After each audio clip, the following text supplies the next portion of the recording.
Suite de la semaine de l'écho. Le soldat Macron veut sauver l'industrie française. Toute la semaine, le président français s'est rendu dans l'Est et le Nord du pays, des régions meurtries par la Première Guerre mondiale, mais aussi minées par le déclin économique. Sur d'anciens sites sidérurgiques, le chef de l'État s'est fait le chantre des reconversions industrielles réussies et a défendu sa réforme de la formation. Est-ce la bonne stratégie? Quelles mesures pour le pouvoir d'achat alors que le président n'a cessé d'être interpellé sur la hausse du prix des carburants? On en parle avec mes invités. Élie Cohen, directeur de recherche au CNRS, Alexis Garati, directeur des études macroéconomiques chez Euler Hermès, et Mathieu Plane, économiste à l'OFCE.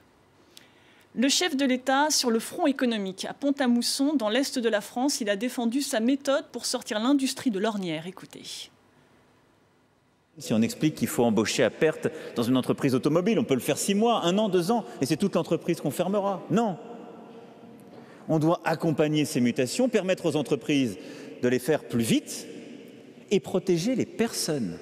Protéger les personnes, ça veut dire les former tout au long de leur vie, leur donner le bon bagage pour participer à ces aventures industrielles, économiques, et leur permettre de rebondir le jour où l'entreprise dans laquelle elles travaillent est face à un choc industriel, un changement profond. On va parler de ce plan, Élie Cohen, vous êtes un spécialiste de l'industrie. Mais d'abord, un chiffre. Selon une étude du Trésor publiée le mois dernier, la part de l'industrie dans l'économie française a reculé de 6,5% en 16 ans. Symptôme de cette désindustrialisation, l'aciérie Ascoval, la fabrique de glace Nestlé ou celle de compteurs à gaz Itron. La liste des usines menacées de fermeture s'allonge de jour en jour. Élie Cohen, comment expliquer cette débâcle?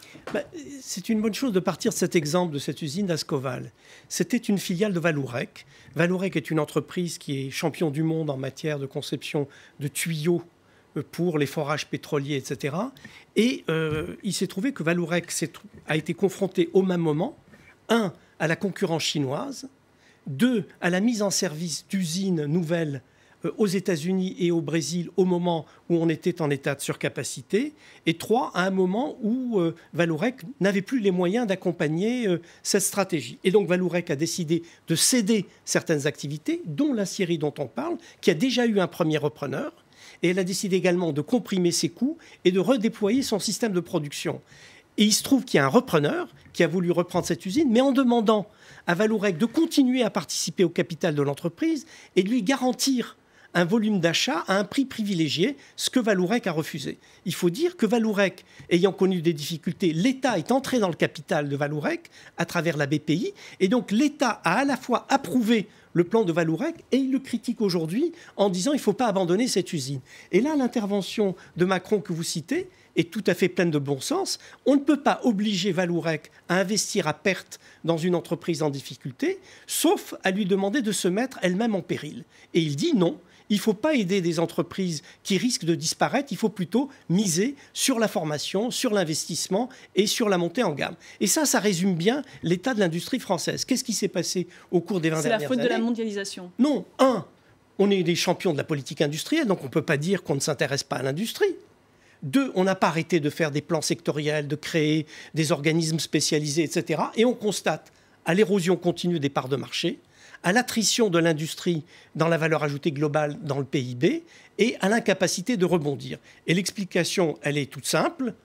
La France n'est pas un site productif favorable aux activités industrielles. Et cette situation s'est dégradée au cours des 20 dernières années. Pendant qu'en Allemagne, on faisait de la maîtrise salariale, de la maîtrise des coûts, on montait en gamme, en France, on a continué à avoir une évolution salariale qui était plus rapide que les gains de productivité, ce qui fait que la localisation des activités sur le sol national n'était pas favorisée. On a eu, de fait, d'autres priorités macroéconomiques. Vous parliez de l'Allemagne, justement, on va voir ces chiffres. C'est intéressant de voir comment expliquer que la France perd toujours en part de marché. On va voir son déficit commercial qui cesse de ne se creuser au moment où l'Allemagne affiche un confortable excédent 158 milliards d'euros. Les mesures, Mathieu Plane, pour réduire le coût du travail en France, pour renforcer la compétitivité des entreprises sont insuffisantes? Elles sont trop ciblées sur les bas salaires? Qu'est-ce qui ne marche pas? C'est extrêmement compliqué comme sujet. Je pense que ça a permis de limiter la casse. Mais il y a aussi une erreur dans les objectifs qu'on cherche à atteindre. C'est-à-dire, on le voit bien, on a répondu surtout par des politiques fiscales à ce problème-là. qui pouvait être une réponse, soit le CICE, le pacte de responsabilité, qui ont été créés sous le gouvernement précédent, mais effectivement Emmanuel Macron a quand même beaucoup participé à son élaboration. Oui, et puis il les a amplifiés. Des montants importants, parce qu'on est sur des montants de l'ordre de 40 milliards d'euros. Alors c'est vrai que ça a permis, quand vous regardez la divergence sur ce qu'on appelle les coûts salariés unitaires, on a récupéré une partie de ce qui a été perdu depuis le début des années 2000, ce qui n'est pas tout perdu. En revanche, on ne voit pas de traduction par l'amélioration des parts de marché, c'est ce qui est inquiétant. Après, avec une autre question, c'est qu'on voit bien, quand on crée le CICE, on crée un instrument qui s'appelle compétitivité-emploi. Or, compétitivité-emploi, ce n'est pas forcément la même chose. Ce n'est pas les mêmes secteurs qui sont forcément créateurs d'emplois et les secteurs compétitifs peuvent être intenses en capital. Donc, je pense qu'il y a eu aussi des erreurs dans l'élaboration même fiscale de certains instruments de mesure. Et puis, plus globalement, c'est vrai qu'on est dans une... il y a quand même un petit mieux aujourd'hui qu'on observe dans l'industrie, mais bien sûr, ça ne permet pas de récupérer tout ce qui a été perdu depuis des années. Et puis, c'est vrai que l'Allemagne s'est construite sur un Mittelstand allemand, une gouvernance des entreprises particulière avec de la cogestion. Et nous, on a une particularité, je finirai juste là-dessus, c'est qu'on a eu tendance plutôt à délocaliser notre production qui est issue de grosses entreprises industrielles un peu partout dans le monde. Donc, on rapatrie des dividendes plutôt que d'exporter finalement des biens. Alors, le patronat réclame toujours davantage de baisse d'impôts et de charges. Est-ce que c'est réaliste à un moment de réduction budgétaire ? Avant de répondre à cette question, j'aimerais revenir sur les graphiques que vous avez présentés sur l'opposition entre le modèle allemand et puis le modèle français. Sur les résultats, en tout cas. Le surplus allemand et puis le déficit français. Je trouve en fait que pour positionner le débat sur l'industrie, c'est un peu caricatural. En fait, d'une part, il y a une forme de protectionnisme offensif du côté allemand qui a bénéficié donc aux entreprises allemandes en termes d'exportation. D'autre part, il est bien connu qu'il y a un niveau de sous-évaluation en termes allemands de l'euro, qui a bénéficié pendant de très longues années à la performance de l'industrie allemande, tandis que l'euro en termes français est surévalué. Donc ce sont des facteurs qui n'ont aucun rapport avec en fait la compétitivité directe des facteurs de production. Et le troisième élément, c'est vous voulez dire que c'est les parités d'entrée du franc et du mark dans la zone euro qui sont responsables de la désindustrialisation ? Ça fait donc l'euro a été créé depuis 1999. Oui. Depuis ce temps-là, et si vous regardez la dernière estimation du FMI sur le niveau de sous- ou surévaluation de l'euro en termes français ou en termes allemands, il y a une sous-évaluation de l'euro en termes allemands de l'ordre de 15 à 30%. Oui, mais comment on explique ça ? Est-ce que l'explication, c'est pas que d'un côté, en Allemagne, on a pratiqué une politique de la dévaluation interne par la maîtrise des coûts salariaux, par les réformes structurelles, etc., que nous n'avons pas fait en France. Et du coup, on a laissé se creuser l'écart qui a accéléré la désindustrialisation française. Tout à fait. Ah bah oui, mais si c'est ça, c'est une vraie responsabilité de politique économique française. Oui, mais là, il y a quand même une position relative qui est assez juste. C'est-à-dire qu'on aurait dû, à ce moment-là, si on devait s'aligner tous sur l'Allemagne, ça aurait posé le problème à la fin, effectivement, d'une guerre sur la compétitivité coût qu'on a un peu tous menée, mais qui risque de mener aussi sur la question de la déflation salariale globale. C'est vrai qu'il n'y a pas de coordination des politiques salariales en Europe. Les Allemands ont réduit leur salaire, et ont fait beaucoup de sacrifices pour arriver où ils en sont. Mais c'est vrai qu'aujourd'hui, nous, on essaie de récupérer ce qui a été perdu avec du retard. Ça nous coûte très cher et surtout, en termes de timing, ça pose un certain nombre de problèmes. Et l'excédent courant allemand se serait traduit inévitablement par une appréciation très forte de leur monnaie s'ils avaient eu une monnaie individuelle, ce qui aurait automatiquement réduit leur niveau de surplus. Donc l'euro a contribué à l'accumulation de ces déséquilibres entre la France et l'Allemagne.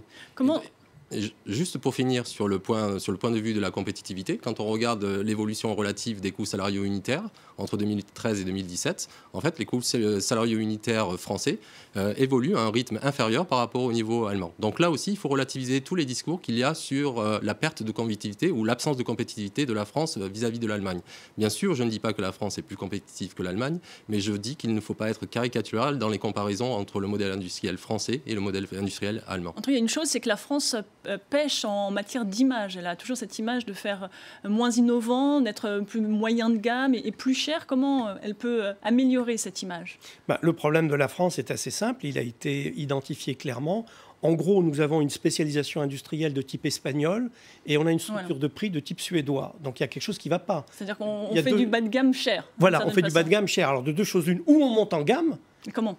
Mais pour monter en gamme, il faut investir massivement, il faut faire de la différenciation produit, il faut faire de l'innovation, du numérique, etc. Et pour ça, il faut avoir les moyens. Les entreprises doivent avoir les moyens. Et donc, pour avoir les moyens, il faut qu'il y ait une compétitivité coût qui permette d'accumuler des résultats. Et on n'y est pas. Donc, du coup, si on maintient la structure actuelle, on ne peut que continuer à descendre les marges. Comment expliquer que ça marche dans le luxe, dans l'aéronautique et pas dans les autres secteurs justement, français? Parce que dans le luxe, c'est vous qui fixez les prix. Vous avez remarqué qu'on arrive à rationner l'usage au sac Vuitton en ne permettant que de vendre 2 sacs parce que Vuitton fixe les prix et qu'il y a des gens qui sont prêts à acheter à ce prix-là. On a parlé, excusez-moi parce qu'il nous reste très peu de temps, on a parlé de modération salariale en Allemagne et moins en France. Et pourtant, en France, il y a un problème visiblement de pouvoir d'achat. On a vu un président interpellé toute la semaine sur la hausse des prix du carburant. C'est une grogne qui est montée, qui a été créée sur Internet et qui tente à se développer. Comment l'expliquez-vous? Est-ce que c'est le symptôme d'une France qui se sent oubliée? Alors j'explique de façon, c'est vrai que la dynamique salariale n'est pas forcément extrêmement mauvaise en France. C'est-à-dire que par rapport à d'autres pays, on a eu effectivement moins d'ajustements.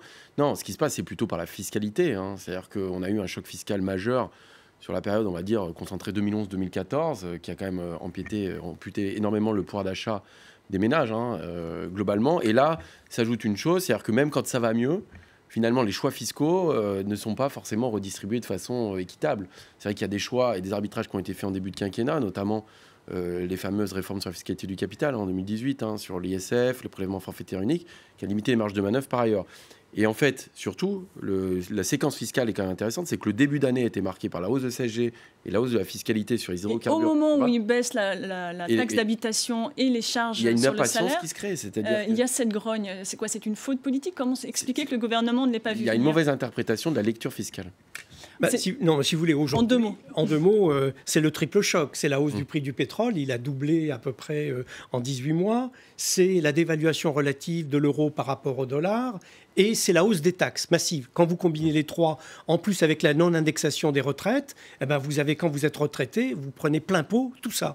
Merci beaucoup. On s'arrêtera sur ces mots. C'est la fin de cette émission. Merci beaucoup d'y avoir participé. Merci à Agnès Lecossec de m'avoir aidé à la préparer. Et merci à vous de l'avoir suivi. L'information continue sur France 24.